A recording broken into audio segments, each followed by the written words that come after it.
Hello friends, आज का जो हमारा टॉपिक है वो है टर्नरी ऑपरेटर। आज हम देखते हैं कि टर्नरी ऑपरेटर क्या होता है और ये कैसे वर्क करता है। इसका सिंटैक्स भी डिस्कस करेंगे, विद प्रोग्राम भी करेंगे इसका हम। फर्स्ट हम स्टार्ट करते हैं टर्नरी ऑपरेटर। टर्नरी ऑपरेटर क्या होता है? सबसे पहले तो इसका ये सिंबल होता है टर्नरी ऑपरेटर का, इसे हम टर्नरी ऑपरेटर बोलते हैं। इसमें क्या होता है? इट यूजेस थ्री एक्सप्रेशंस, यानी जो हमारा टर्नरी ऑपरेटर होता है ये थ्री ऑपरेंड पर वर्क करता है, यानी इसमें थ्री ऑपरेंड होने चाहिए जो हमारा टर्नरी ऑपरेटर होता है। अभी तक हमने बाइनरी ऑपरेटर पढ़ा, यूनरी ऑपरेटर पढ़ा। जो बाइनरी होता है उसमें टू ऑपरेंड होते हैं, जो यूनरी होता है वन ऑपरेंड होते हैं, बट जो टर्नरी ऑपरेटर होता है इसमें थ्री ऑपरेंड की आवश्यकता होती है, ये थ्री ऑपरेंड पर वर्क करता है। और सेकेंड पॉइंट हम देखते हैं, programmers use the ternary operator for decision making in place of longer if and else conditional statements. यानी जो प्रोग्रामर होते हैं वो अधिकतर इसका यूज कहाँ पे करते हैं? इसका यूज इफ एल्स यानी कि इफ लूप में इसका यूज करते हैं, जिसमें जो क्या होती है कंडीशन, अगर हमें मल्टीपल लाइन ऑफ कोड लिखने हैं तो वहां पर अगर हम टर्नरी ऑपरेटर का यूज करते हैं तो जो कोड 3 लाइन में लिखा जाएगा तो वो ओनली 1 लाइन में ही क्या कर दिया जाता है, लिख दिया जाता है।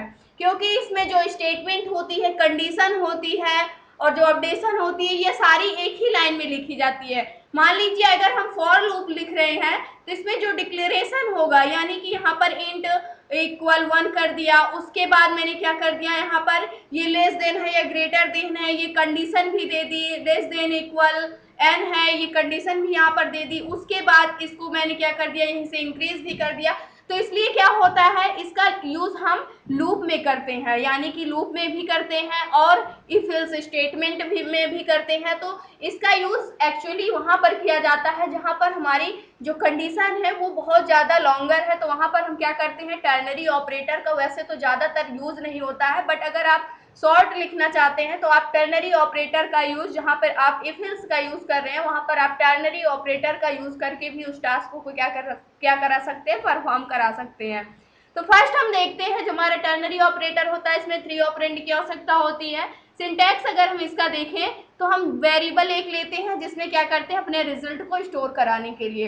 और ये इतना हमारा क्या होता है, टर्नरी ऑपरेटर का सिंटैक्स होता है, जिसमें कंडीशन होती है, उसके बाद स्टेटमेंट 1 होती है, स्टेटमेंट 2 होती है। जैसे हमारा इफ एल्स लूप होता है उसमें हम एक क्या करते हैं, कंडीशन दे देते हैं। अगर हमारा नंबर है इवन है या ऑड है तो उसमें हम कंडीशन डाल देते हैं। अगर हमारा नंबर डिवाइडेड बाय क्या कहते हैं, 8 डिवाइडेड बाय यहाँ पर मॉड्यूलस कर दिया 2, यानी कि अगर वो 2 से डिवाइड होकर इक्वल इक्वल 0 देता है जो भी हमारा नंबर है, तो हमें क्या प्रिंट में मिलना चाहिए, इवन नंबर प्रिंट में मिलना चाहिए। नहीं तो क्या प्रिंट में मिलना चाहिए, ऑटोमेटिक हमें ऑड मिल जाना चाहिए। तो सेम वही कंडीशन होती है। तो इसमें क्या होता है, मान लीजिए हमने क्या किया, यहाँ पर एक इवन नेम का वेरिएबल बना दिया। अगर हमारा जो नंबर होता है अगर वो इवन होता है तो इवन नेम के वेरिएबल में वो स्टोर हो जाना चाहिए।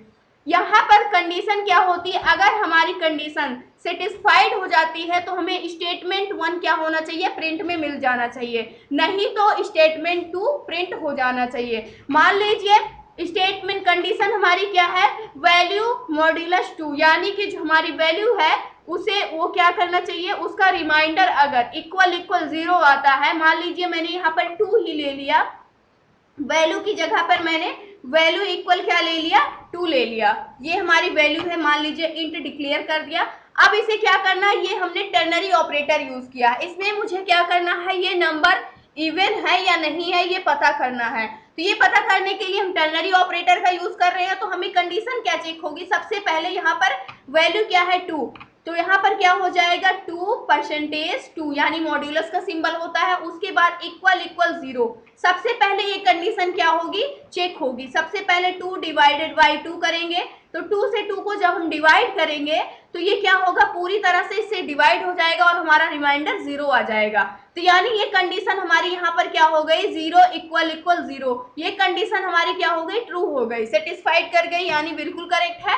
तो यहाँ पर हमें जो आंसर मिलेगा ये 0 के इक्वल आ रही है, तो हमारा जो आउटपुट मिलेगा वो क्या आएगा, ट्रू आएगा।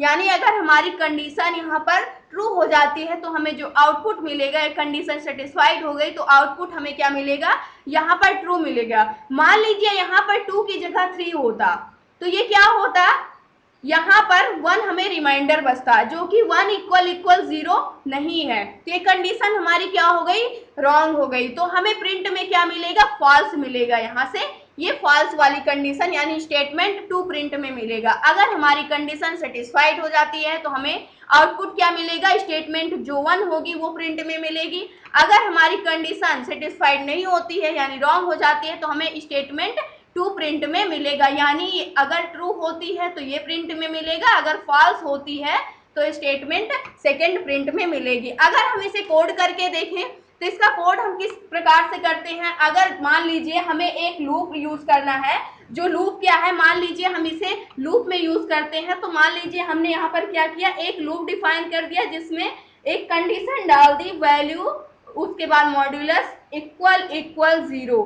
अगर ये कंडीशन हमारी ट्रू होती है तो हमें क्या प्रिंट में मिलना चाहिए, तब हमें क्या प्रिंट में मिलना चाहिए, इवन इक्वल ट्रू, यानी कि वो हमारी वैल्यू क्या है, इवन है। नहीं तो हमें इल्स वाला पार्ट क्या हो जाना चाहिए, प्रिंट में मिल जाना चाहिए, यानी इवन इक्वल फॉल्स प्रिंट में मिल जाना चाहिए। तो ये होता है हमारा इफ एल्स, यानी कि इफ एल्स में हम इसे यूज करते हैं। बट अगर इसी को हमें टर्नरी ऑपरेटर का यूज करके लिखना है तो हम उसे किस प्रकार से लिखेंगे, सिंपल सा, ये इतनी लाइन लिखने से अच्छा है कि हम इतनी ही लाइन यानी एक लाइन में इस पूरे काम को कर देंगे। यहाँ पर हमें इवन इक्वल क्या करना होगा, डिक्लेयर कर देना होगा वैल्यू %2 यानी कि मॉड्यूलस, उसके बाद इक्वल 0। अगर ये कंडीशन सेटिस्फाइड होती है, यहाँ पे क्वेश्चन मार्क का सिंबल होता है, अगर ये कंडीशन क्या होती है, ट्रू होती है तो हमें क्या मिलना चाहिए, स्टेटमेंट 1 यानी कि ट्रू प्रिंट में मिलना चाहिए, अदरवाइज क्या हो जानी चाहिए, फॉल्स प्रिंट में हमें मिल जाना चाहिए। अब हम ये क्या करते हैं, इतना कोड यानी कि जहां पर हम इफ इल्स का यूज करके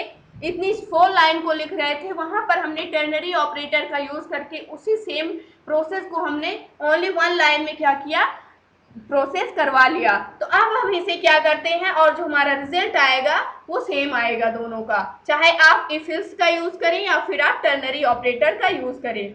तो हम देखते हैं इसे सबसे पहले प्रोग्राम करके, तो हम कोड एडिटर पर अपने आ जाते हैं। इसे हम क्या करते हैं, सबसे पहले यहाँ से हटा देते हैं। उसके बाद हमें क्या करना है, यहाँ पर टर्नरी ऑपरेटर का यूज करना है। तो सबसे पहले हमें क्या करना होगा, हमने यहाँ पर क्या किया, इंट वैल्यू नेम का एक मैंने वेरिएबल बना लिया जिसमें हमने क्या किया, वैल्यू को असाइन कर दिया। कोई भी वैल्यू यहाँ पर मैंने ले लिया, मान लीजिए मैं यहाँ पर 5 लेती हूँ, जो 5 क्या है, एक ऑड नंबर है। यहाँ पर हमें पहले से ही पता है क्योंकि ये रिमाइंडर 0 नहीं देगा। उसके बाद हमने क्या किया, इंट करके इवन बना लिया।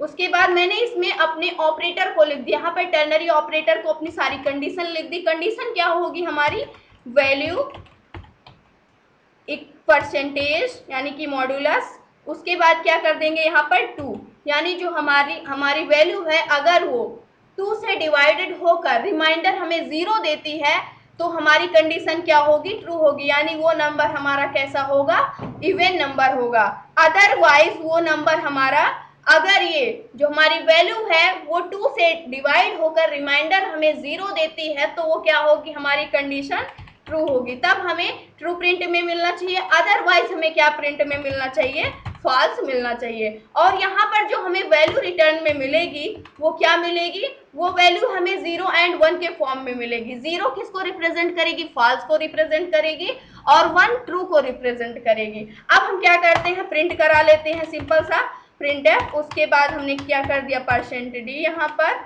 फिर हमने क्या कर दिया, अपने इवन को प्रिंट करा लिया। अगर हमारी वैल्यू इवन होगी तो हमें 1 प्रिंट में मिल जाएगा, अदरवाइज 0 प्रिंट में मिलेगा। अब हम क्या करते हैं, प्रोग्राम को सेव करके कंपाइल एंड रन करते हैं। अब हमारा प्रोग्राम क्या हो रहा है, यहाँ से कंपाइल एंड रन हो रहा है। यहाँ पर हमें एरर दे रहा है। एरर इसलिए दे रहा है, यहाँ पर जो हमने गलती की है वो क्या बता रहा है, और बिफोर टोकन, यानी कि इससे पहले आपको क्या करना है, यहाँ पर जो एरर दे रहा है क्योंकि हमने क्या किया है, यहाँ पर टोकन यानी कि इस पैरेंथेसिस को अलग से यूज किया है जो कि एक्स्ट्रा था, इसलिए हमें यहाँ पर एरर दे रहा था बिफोर टोकन, यानी कि इससे पहले ये नहीं लगेगा। अब हम क्या करेंगे, अपने प्रोग्राम को रन करते हैं फिर से। अब हमारा program successfully compile and run हो गया और यहाँ पर जो हमें आउटपुट प्रिंट में मिला है वो 0 मिला है, क्योंकि जो हमारी कंडीशन थी यहाँ पर वो सेटिस्फाइड नहीं हुई, क्योंकि जो 5 था ये 2 से डिवाइड होकर रिमाइंडर 0 नहीं देगा, जो कि हमारी कंडीशन फॉल्स हो गई। इसलिए हमारा स्टेटमेंट ट्रू, यानी कि हमारा स्टेटमेंट सेकंड प्रिंट हुआ जो कि क्या था, फॉल्स था। इसलिए अगर हम यहाँ पर 5 की जगह 4 करते हैं, जैसे ही 4 करेंगे ये कंडीशन हमारी क्या है, ट्रू है, क्योंकि 4 2 से डिवाइड होकर रिमाइंडर 0 देगा, तो यह कंडीशन हमारी क्या होगी, सेटिस्फाइड हो जाएगी। तो हमारा स्टेटमेंट 1 यानी कि फर्स्ट वाला प्रिंट होगा, स्टेटमेंट 1 हमारा प्रिंट होगा जो कि क्या है, एक इवन नंबर है जो हमारा 4 है। इसे अगर हम रन करते हैं तो हमारा प्रोग्राम सक्सेसफुली रन हो गया और हमें आउटपुट क्या मिला, 1 प्रिंट में मिल गया। तो इस प्रकार से हम टर्नरी ऑपरेटर का यूज करते हैं फॉर लूप की जगह पर, यानी कि इल्स इफ कंडीशन जहां पर हम यूज करते हैं उसकी जगह पर हम फॉर लूप का यानी कि टर्नरी ऑपरेटर का यूज करते हैं। तो आई होप दोस्तों ये वीडियो आपको अच्छी लगी होगी। अगर वीडियो अच्छी लगी हो तो प्लीज लाइक करना, शेयर करना और हमारे चैनल को सब्सक्राइब करना। Thanks for watching this video.